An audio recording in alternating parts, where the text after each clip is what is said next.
Hello everyone and welcome to Clarity 16.3.3 Feature Supportability Training. I am Vib Mehrotra, and as part of this training module we will talk about the general enhancements that are coming as part of Clarity 16.3.3. Specifically, the three enhancements that we're going to be covering are the enhancements made to the modern UX in terms of how it handles the data refresh. Specifically, there have been scenarios where editing the data on a very fast or frequent manner within the screen could result in the populated data to be lost, or editing the same field that is being updated by either a business rule or a business process could be lost due to the data refresh issue. The second, we will talk about the new column, which is the Rally formatted ID, which should be a link to the Rally portfolio item instance from Clarity itself. And then the third one we'll talk about is the ability to perform value aggregation on the following data or attribute types, which is aggregated, formula, and calculated when using it in a group my mode. With that, let's see the three functionalities in action. To show the functionalities, I'm going to go into Clarity 16.3.3, and the first one I'm going to cover is the enhancements to the modern UX data refresh. To do that, I'm going to go into the investments and I'm going to go into the business capability. I'm going to cover four scenarios in here. The first is essentially populating the data on a specific instance when using the detail flyout. In this case, I'm going to use the low MTTR as my object instance. And here you can see that there are multiple fields. They're all blank.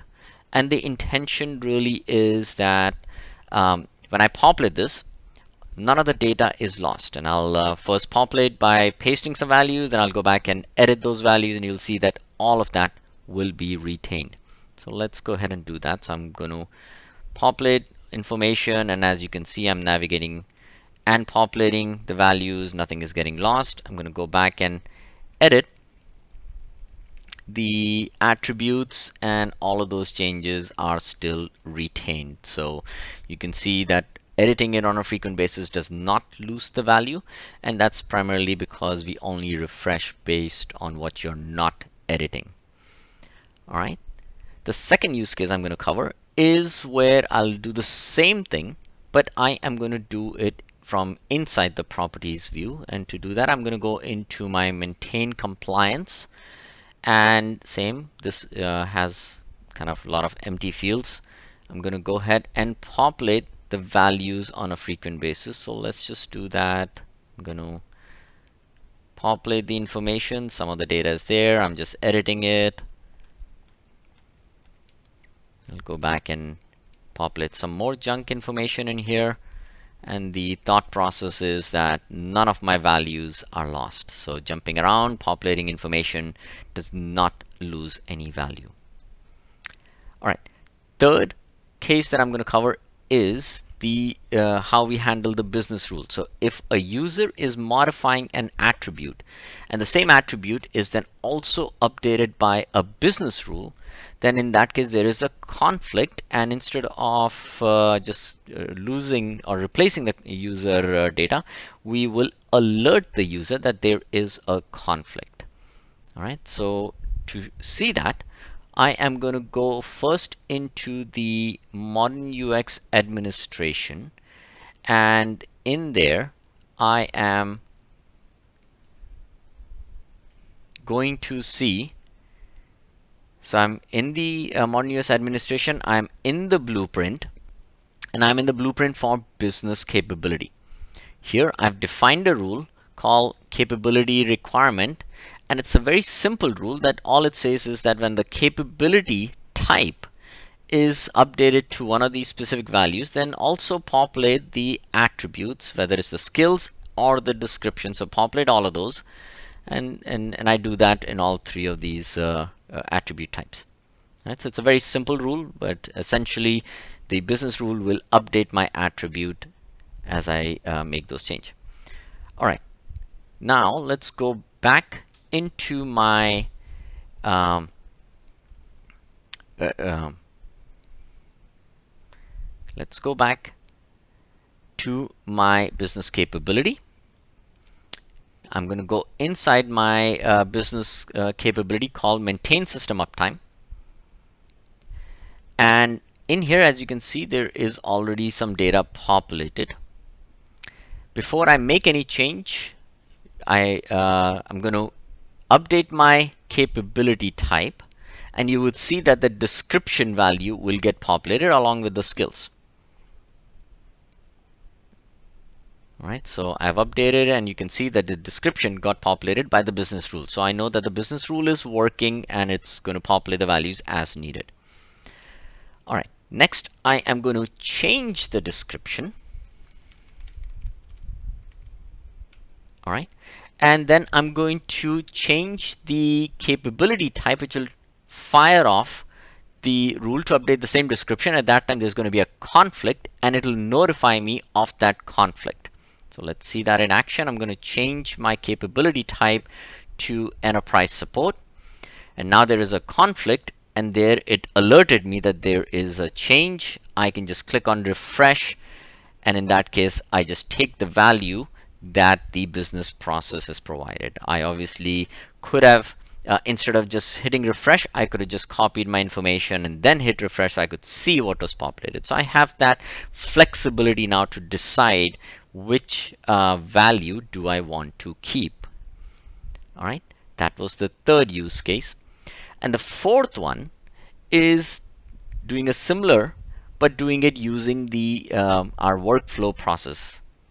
So first, let's go look at our administration site. So I'm going to go into Classic.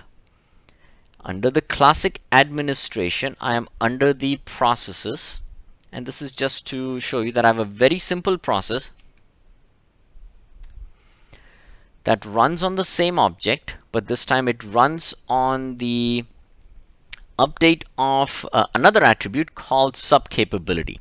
Again, this is just a simple process I've created for demo purpose only. You can have any other process, but the intention is that if a process updates an attribute that the user is also updating, then we want a visual treatment in the modern UX to show to the user that there is a conflict on the attribute that the user modified. All right, and in this case, when it runs, it'll update these 5 attributes. It just sets some value, which again is more for demo purpose to show how the conflict is displayed. All right, so with that, let's go back to my business capability. It's the same one, and in this case, I know that there is a conflict with talent development. That is one of the value that gets updated by the business process or the workflow process. So before I do that, I'm just going to go ahead and edit it.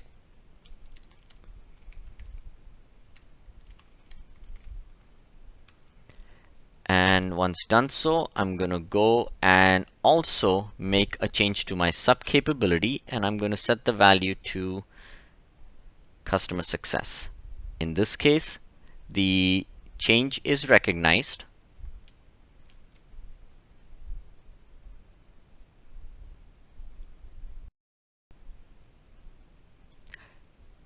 And I see the same banner right here on top that says that the data has been updated. I need to refresh it. So I can click on that and it gets refreshed, and you can see now the value that is populated by the process is essentially displayed right here.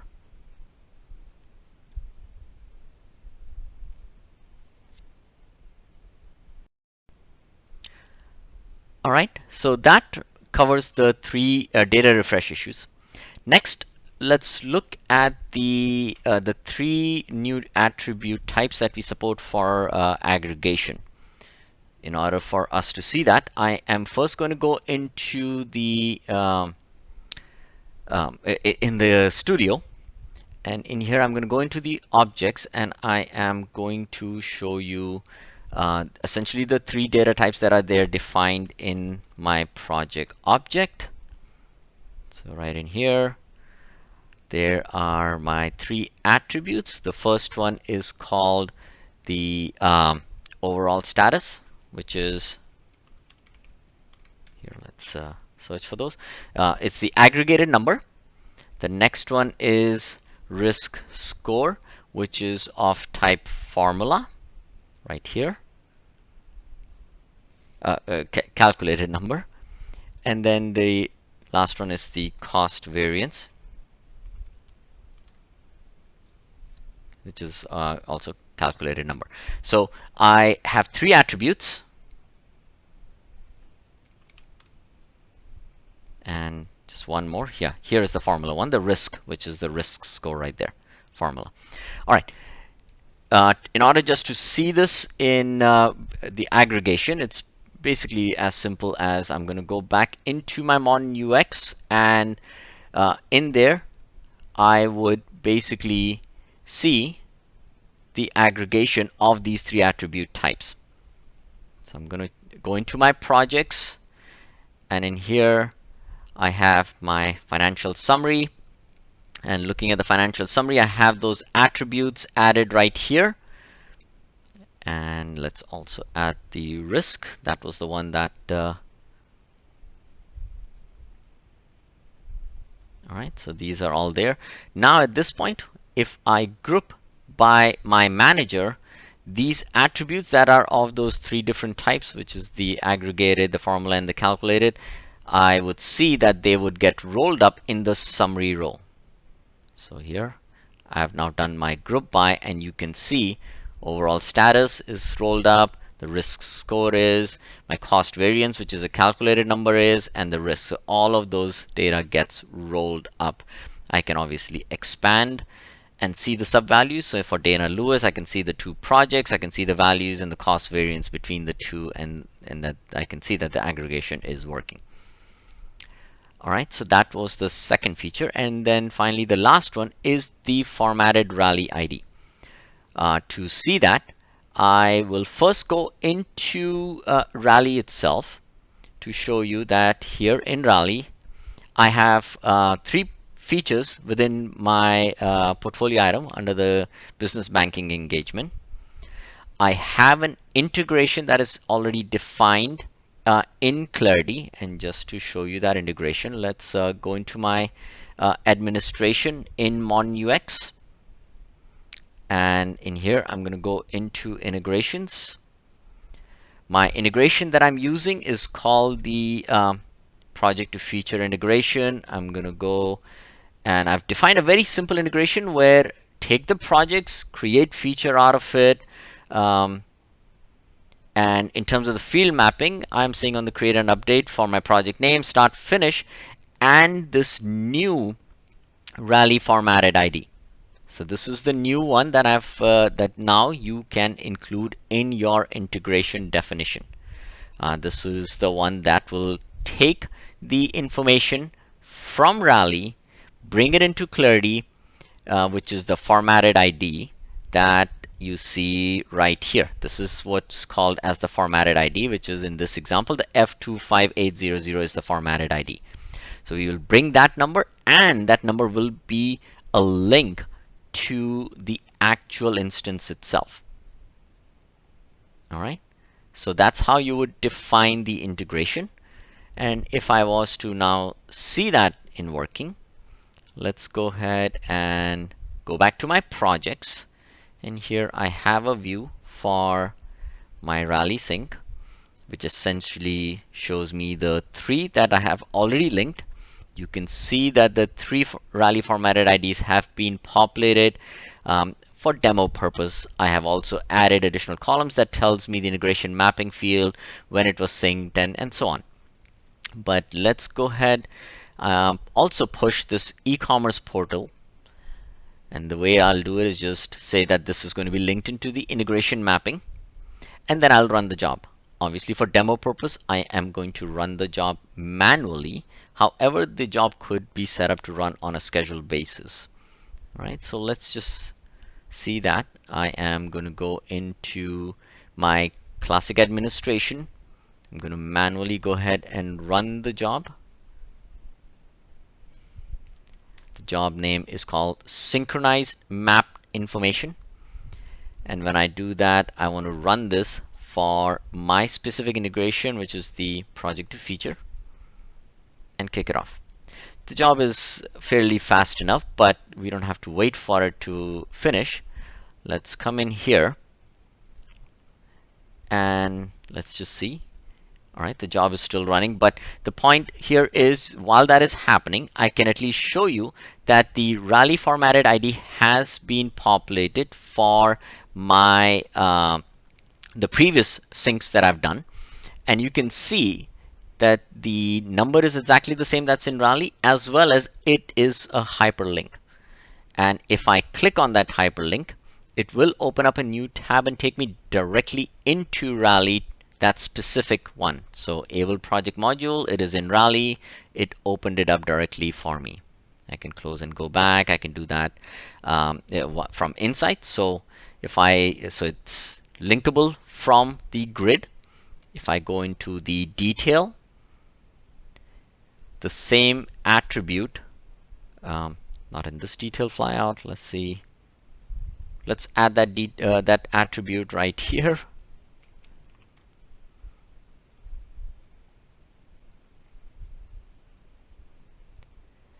And it is here, which is also the value populated, and it is linkable. I can click on it and it takes me directly to that instance. It knows my URL based on the integration. So it is behind the scenes. It is not something that the end user can change. If I was to change the value, again, this is all in the in our documentation, but if I was to change this value, the link is still retained. So I've changed it in this case, but the link will still take me to that rally. So that link is maintained as part of this integration. And the third is if I go inside, I can see it from here, the rally formatted ID, and the same thing, it is a linkable instance. Clicking on it takes me to rally itself. All right, and now that while I was demoing all my the execution of the job happened successfully, I can see the e-commerce portal has the value populated. It was run today, and again, it is a linkable. I can click on it and it takes me to rally itself with whatever information I'd set up to populate, which was bare minimum in this case, just the name and stuff, again, for the demo purpose. And if I go right here directly to rally and see the portfolio item, I can see the new one is populated.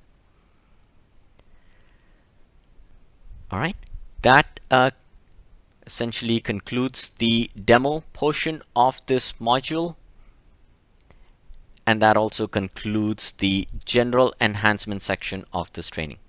Thank you, everyone.